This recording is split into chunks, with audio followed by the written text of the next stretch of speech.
तुलसी में जल डालने से कौन सा फल मिलता है? दोस्तों, सावन का महीना बहुत ही पवित्र महीना होता है।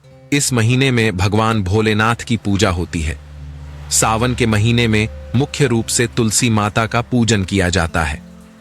हिंदू धर्म में तुलसी के पौधे को बहुत ही पवित्र पौधा माना जाता है। तुलसी के पौधे में साक्षात भगवान श्री हरि विष्णु जी और माता लक्ष्मी जी का वास होता है। यदि कोई भक्त कभी भी किसी को भोग लगाता है तो भगवान विष्णु तुलसी पत्र के बिना किसी भी प्रकार का भोग स्वीकार नहीं करते हैं। तुलसी को भगवान श्री हरि विष्णु की अर्धांगिनी भी कहा जाता है। इसीलिए जो भी मनुष्य तुलसी की पूजा करता है वो कभी भी गरीब नहीं रहता है। जो भी मनुष्य रोज तुलसी माता को जल चढ़ाता है उसकी कभी दुर्गति नहीं होती है। ऐसा मनुष्य घोर पाप करने के बाद भी नरक में नहीं जाता है। दोस्तों, तुलसी को जल चढ़ाने से कौन सा फल मिलता है, आइए समझते हैं इस कहानी के माध्यम से। दोस्तों, एक समय की बात है, भगवान भोलेनाथ कैलाश पर्वत पर बैठे थे। तभी माता पार्वती वहां आती है और महादेव से कहती है, हे स्वामी, आप तो तीनों लोकों के स्वामी हैं। आपने समुद्र मंथन के समय समस्त संसार के मनुष्य को विष से बचाने के लिए आपने उस विष को पिया था। आप देवों के देव हैं, परंतु आप फिर भी इस तुलसी के पौधे की पूजा क्यों करते हैं? इसे नित्य जल क्यों चढ़ाते हैं? मैं इस पौधे को जल चढ़ाने का महत्व जानना चाहती हूं। माता पार्वती की बात सुनने के बाद भगवान भोलेनाथ बोले, हे पार्वती, तुलसी साक्षात लक्ष्मी जी का ही रूप है और माता लक्ष्मी धन की देवी है और माता लक्ष्मी की नित्य पूजा करने के करोड़ों फायदे हैं जो मनुष्य को पता नहीं होते हैं। और तो और तुलसी के पौधे पर जल चढ़ाने मात्र से मनुष्यों के करोड़ों पाप नष्ट हो जाते हैं। हे देवी पार्वती, तुलसी का महत्व तो बहुत है, परंतु इसका खास महत्व श्रावण माह में होता है। हे देवी, मैं तुम्हें तुलसी को जल चढ़ाने का महत्व बताने से पहले तुम्हें एक अत्यंत प्राचीन कथा सुनाता हूं। इस कथा के माध्यम से तुम्हें तुम्हारे सारे प्रश्नों के उत्तर मिल जाएंगे, इसीलिए तुम इस कथा को ध्यान से सुनना। इस कथा को सुनने मात्र से ही समस्त पाप का नाश हो जाता है। माता पार्वती कहती हैं, हे प्रभु, मैं इस कथा को अवश्य सुनना चाहती हूं।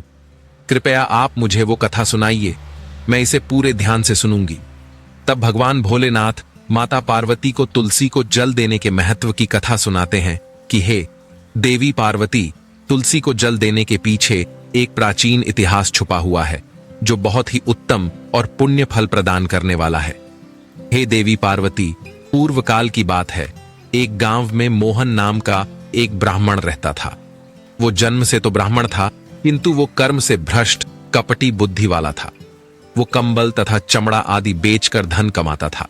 साथ ही वो सभी से बहुत झूठ बोलता था। उस ब्राह्मण का मन हमेशा बुरे काम करने में लगा रहता था। वह लोगों के घरों में चोरी करता था। उसको वेश्यागमन और जुए की बहुत बहुत बुरी आदत थी। उसने अपने जीवन में कभी पुण्य के काम नहीं किए थे। वो सिर्फ कहने का ब्राह्मण था। उसने कभी भी शास्त्रों का अध्ययन नहीं किया, कभी पूजा पाठ भी नहीं किया। सदैव अपना मन दूसरों के धन को पाने के लिए लगाए रखता था। दूसरों की स्त्रियों को देखते ही उसके मन में गंदे विचार आते थे। वो दिन में जो भी धन कमाता था वह उस धन को रात्रि में वेश्याओं के साथ रात बिता के उनके साथ गमन में खत्म कर देता था। इस प्रकार से वो अत्यंत पापी मोहन ब्राह्मण अपना जीवन केवल पाप के कार्यों को करने में अपना जीवन व्यतीत करता था। वो इतना कपटी ब्राह्मण था कि उसने अपने मुख से कभी भगवान श्री हरि विष्णु का नाम भी नहीं लिया था और ना कभी देवी देवताओं का पूजन किया था। दोस्तों, अब भगवान भोलेनाथ कहते हैं कि हे देवी पार्वती, इस प्रकार से पाप करते हुए उस मोहन ब्राह्मण को अनेक वर्ष बीत जाते हैं। फिर एक दिन उस दिवाकर ब्राह्मण ने खरीदी और बिक्री करने के लिए एक नगरी पहुंच जाता है। अब उस नगर के पास से नर्मदा नदी बहती थी। वो नदी बहुत ही पावन थी, इसलिए उस नदी में स्नान करने के लिए दूर दूर से बहुत से लोग आया करते थे। जब वो मोहन ब्राह्मण वहां पहुंचा तो उसने देखा कि आज भी वहां पर कई सारे ब्राह्मण आए हुए हैं और भी बहुत से लोग वहां पर हैं। वो ब्राह्मण उसी नदी के किनारे एक आश्रम में ठहरता है तो वो वहां देखता है कि उस आश्रम में तो अनेक विद्वान ब्राह्मण हैं जो पुराणों का पठन तथा भगवान विष्णु की स्तुति करने में मग्न हैं।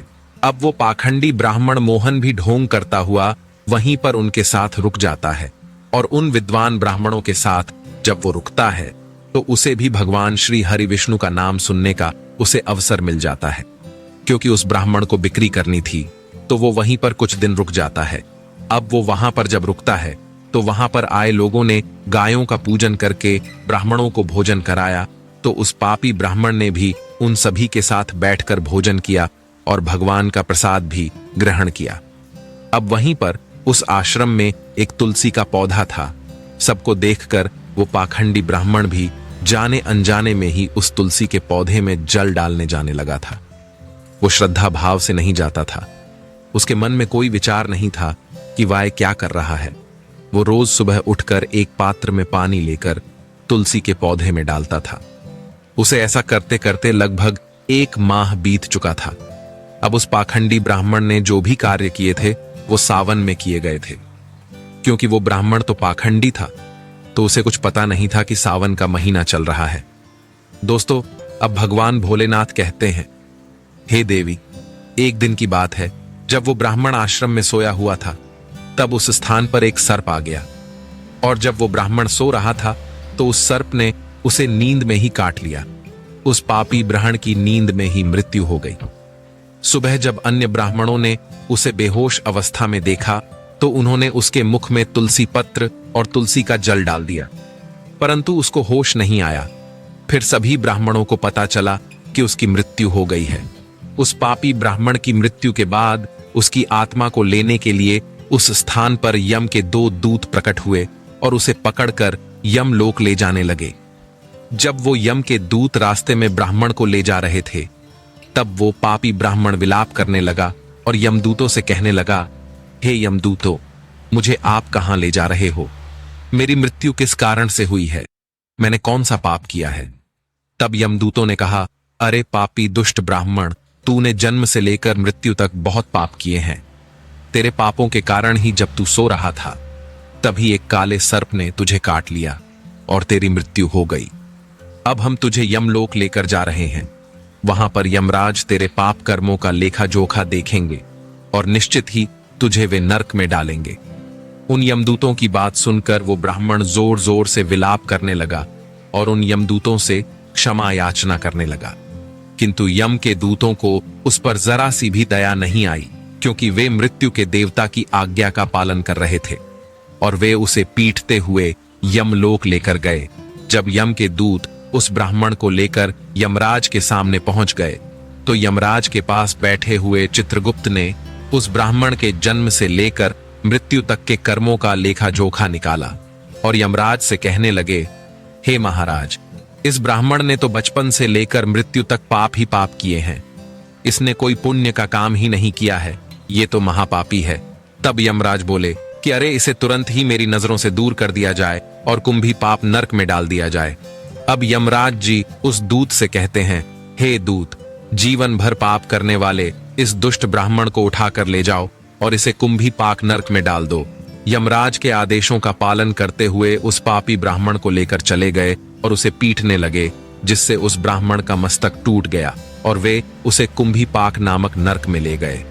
उस भयंकर नरक में खोलते हुए तेल के बड़े बड़े घड़े थे, जिसके नीचे भयंकर अग्नि धधक रही थी। यमराज के आदेशों का पालन करते हुए उन यमराज के दूत ने उस ब्राह्मण को उस खोलते हुए तेल के घड़े में डाल दिया। भगवान भोलेनाथ कहते हैं कि हे देवी, लेकिन जैसे ही वो ब्राह्मण उस खोलते हुए तेल के घड़े में गिरा, वो तेल तुरंत ही एकदम से ठंडा पड़ गया। इस विचित्र घटना को देखकर उस यम के दूत को बड़ा आश्चर्य हुआ। उसने सोचा कि अरे, ऐसा पहले कभी नहीं हुआ। आज इस ब्राह्मण को इसमें डालने पर यह तेल ठंडा कैसे हो गया? उसने कितने ही पापियों को उस तेल के घड़े में डाला था, वे सभी उस खोलते तेल में गिरकर छटपटाने लगते थे। लेकिन जैसे ही वो ब्राह्मण उस तेल में गिरा, तब वो तेल अचानक से शांत और शीतल हो गया। इस आश्चर्यजनक घटना को देखते ही वो यमदूत तीव्र गति से दौड़ता हुआ सीधा यमराज जी के पास जा पहुंचा। तब उस दूत को इतना घबराया हुआ देखकर यमराज ने पूछा, हे दूत, क्या बात है? आखिर तुम इतनी तीव्र गति से दौड़ते हुए क्यों आ रहे हो? फिर वो दूत कहता है, हे यमराज, आपने जिस ब्राह्मण को कुंभी पाक नरक में डालने के लिए कहा था, तो हमने वैसा ही किया, और जैसे ही हमने उसे कुंभी पाक नरक में डाला, तब नरक की अग्नि बुझ गई और वो खोलता हुआ तेल भी बिल्कुल ठंडा पड़ गया। अब यमराज जी कहते हैं, हे दूत, ये तो बड़ी ही विचित्र घटना है, ऐसा तो पहले कभी नहीं हुआ। अब यमराज भी अपने मन में विचार कर रहे होते हैं, तभी उस स्थान पर देवर्षि नारद जी आते हैं। देवर्षि नारद को देखकर यमराज अत्यंत प्रसन्न होते हैं और उन्हें प्रणाम करके उनका स्वागत करते हैं। फिर यमराज नारद जी से कहते हैं, हे देवर्षि, आप उचित समय पर आए हैं। हमने आज एक अत्यंत पापी ब्राह्मण को कुंभी पाक नरक में गिराया है, किंतु उसके गिरते ही नरक की अग्नि ठंडी पड़ गई है और खोलता हुआ तेल भी शीतल बन गया है। यमराज जी की बात सुनकर देवर्षि नारद जी यमराज जी से कहने लगते हैं, हे धर्मराज, आपने जिस ब्राह्मण को कुंभी पाक नरक में डाला है, वो नरक में डालने योग्य नहीं है, क्योंकि इस ब्राह्मण के द्वारा अनजाने में ही ऐसा कर्म हो गया है जो नरक का नाश करने वाला है। जो मनुष्य पुण्य करने वाले लोगों के साथ रहता है, उसे उनके पुण्य का भाग फल मिल ही जाता है, और ये ब्राह्मण तो 1 महीने तक भगवान विष्णु के भक्तों के साथ रह चुका है। इस ब्राह्मण ने एक आश्रम में रहते हुए नित्य तुलसी को जल अर्पण किया है, इसीलिए ये बहुत बड़ा पुण्यवान बन गया है। इसके समस्त पाप नष्ट हो गए हैं। ये ब्राह्मण अब स्वर्ग लोक जाने का अधिकारी बन गया है।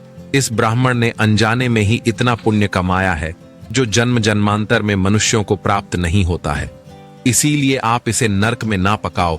इस ब्राह्मण के पापों के लिए इसे केवल इतना दंड दो, इसे नरक लोक का दर्शन कराओ। भगवान भोलेनाथ कहते हैं कि हे देवी, अब देवर्षि नारद जी की बात सुनकर यमराज अत्यंत प्रसन्न होते हैं और उस ब्राह्मण को कुंभी पाक नरक से निकाल कर लाते हैं और अपने दूतों से कहते हैं, हे दूत, इस ब्राह्मण महात्मा को ले जाओ और संपूर्ण नरक का दर्शन कराओ। अब यमराज की बात को सुनकर यम के दूत उस ब्राह्मण को ले जाते हैं और संपूर्ण नरक का दर्शन करवाते हैं। वह इस प्रकार से यम के दूत उस ब्राह्मण को संपूर्ण नरक का दर्शन कराते हैं और फिर से यमलोक में ले जाते हैं, और फिर वह ब्राह्मण एक यक्ष बन जाता है। भगवान भोलेनाथ कहते हैं कि हे देवी पार्वती, जैसे मुझे कैलाश पर्वत प्रिय है, वैसे ही जो मनुष्य नित्य तुलसी की पूजा करता है, तुलसी को जल चढ़ाता है, वो मुझे सबसे अधिक प्रिय है। उस मनुष्य की कभी दुर्गति नहीं होती है, वो कभी नरक में नहीं जाता है।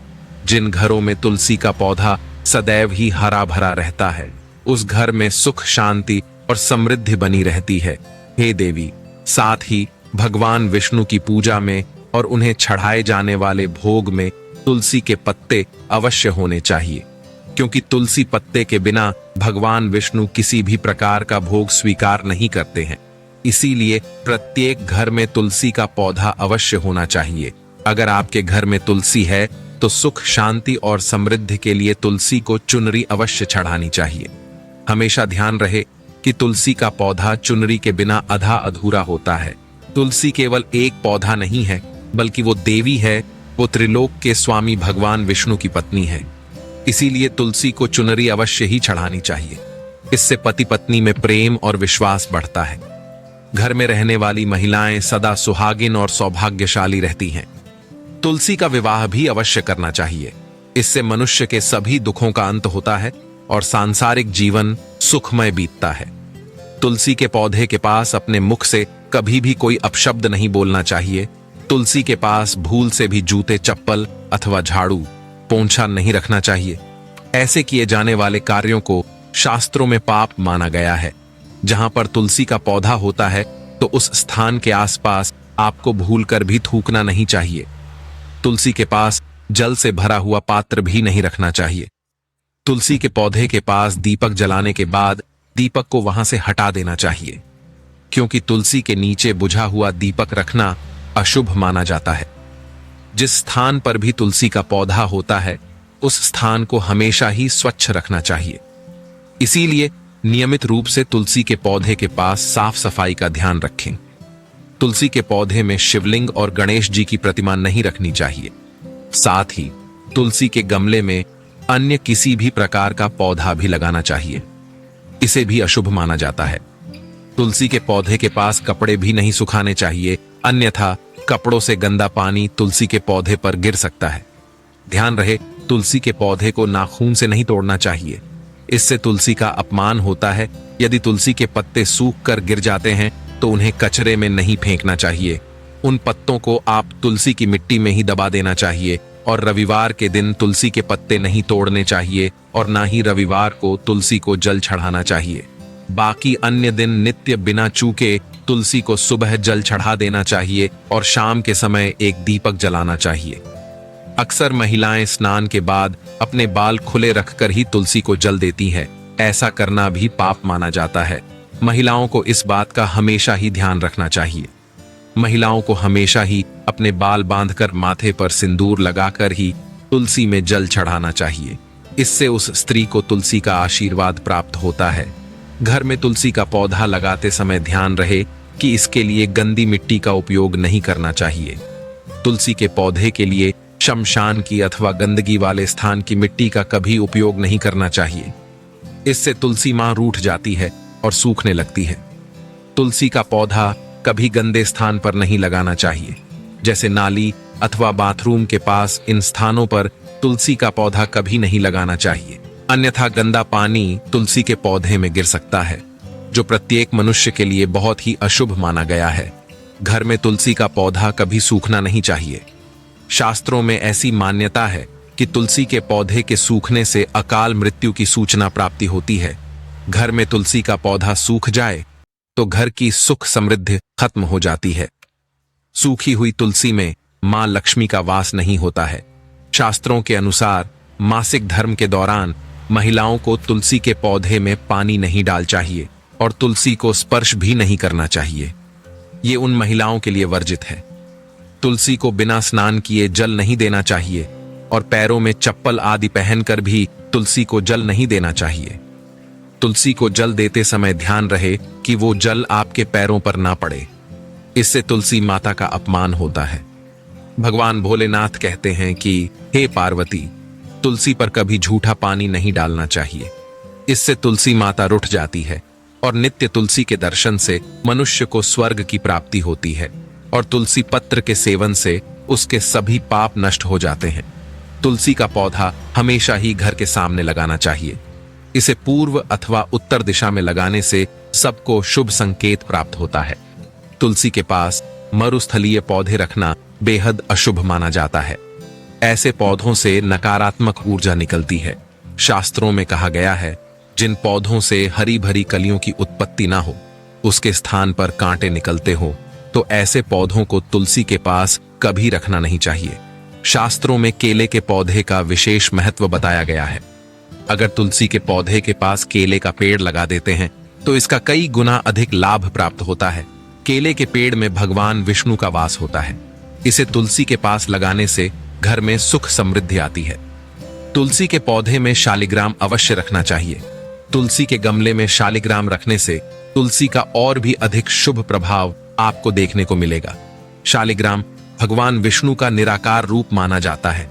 ये काले रंग का पत्थर होता है जिसे विलक्षण और मूल्यवान माना गया है। इसे अगर तुलसी के गमले में रखेंगे तो आपके घर से संपूर्ण नकारात्मक ऊर्जा नष्ट हो जाएगी। घर में केवल एक ही शालिग्राम की पूजा करनी चाहिए। पुराणों में कहा गया है, भगवान विष्णु की मूर्ति से बढ़कर शालिग्राम का पूजन करना ज्यादा उत्तम होता है। शालिग्राम को चंदन लगाकर उस पर एक तुलसी का पत्ता रखना चाहिए। प्रतिदिन शालिग्राम को पंचाम से स्नान कराना चाहिए। ऐसा करने से सभी जन्मों के पाप नष्ट हो जाते हैं। शालिग्राम सकारात्मकता और सात्विकता का प्रतीक होता है। अब भगवान भोलेनाथ कहते हैं कि हे देवी पार्वती, जो भी मनुष्य मेरे द्वारा बताई गई इन बातों पर अमल करता है वो निश्चय ही बहुत ही जल्द सुखी और करोड़पति बन जाता है। तब माता पार्वती कहती हैं कि हे नाथ, आपका मुझे इस कथा का श्रवण कराने के लिए धन्यवाद। तो दोस्तों, इस प्रकार से भगवान भोलेनाथ ने माता पार्वती को तुलसी के पौधे को जल देने का महत्व बताया है और घर में तुलसी का पौधा लगाने के नियम बताए हैं। दोस्तों, जो भी मनुष्य भगवान भोलेनाथ के द्वारा बताई गई इन बातों पर चलता है तो अवश्य ही उसे पुण्य की प्राप्ति होती है और काल भी उसका कुछ नहीं बिगाड़ सकता है। दोस्तों, आपको हमारे द्वारा सुनाई गई कथा कैसी लगी, हमें कमेंट करके अवश्य बताना। साथ ही मित्रों, आप सभी से विनम्र निवेदन है कि आप सभी इस चैनल को भी अवश्य सब्सक्राइब कर लेना ऐसे ही वीडियो देखने के लिए, और इस वीडियो को अपने सभी मित्र बंधुओं में शेयर अवश्य करना। मिलते हैं अगली वीडियो में। आप अपना ख्याल रखें।